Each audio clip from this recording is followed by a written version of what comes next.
Hello साथीहरू सबैलाई नमस्कार। आज हामी लालबाग घुम्न गइरहेको थियौँ। लालबाग जाँदा म चाहिँ कति राम्रो यहाँ कति राम्रो क्रममा यहाँ फुलहरू समाउँदै रमाउँदै यहाँ मेरो कैसी हुनुहुन्छ, कैसी सासू यहाँ मेरो सासू खेल्दै हुनुहुन्छ। गाडी आयो, गाडीमा चाहिँ हामी गएनौँ। त्यसपछि यहाँ थोरै घुम्ने ठाउँ थियो अनि मेरो सानलाई हिँडेर बनाऊ भिडियो भनेर भने उसको पापा पनि गयो। त्यसपछि हामी चाहिँ सँगै हिँड्दै हिँड्दै यहाँ पसलहरू थिए, पसलहरूमा हामीले केही किन्ने किनकि हामीले खानेकुरा बाहिरदेखि लगेर। अनि मेरो पैसा चाहिँ टिकटकको फ्यान, एकदम टिकटक बनाउनमा इन्ट्रेस्ट राख्ने मान्छे।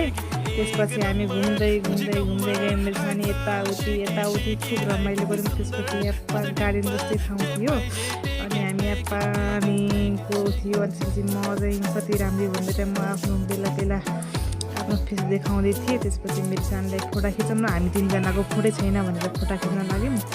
त्यसपछि मेरो सासू चाहिँ सानलाई खेलाउँदै उसको पापा पनि हावामा उडाउने भनेर हावामा उडाउँदै त्यसपछि हामी फर्किने क्रममा आजको लागि यति नै। पार्ट 2 छिट्टै आउँदैछ। हजुरहरूले माया गरिदिनु होला, साथ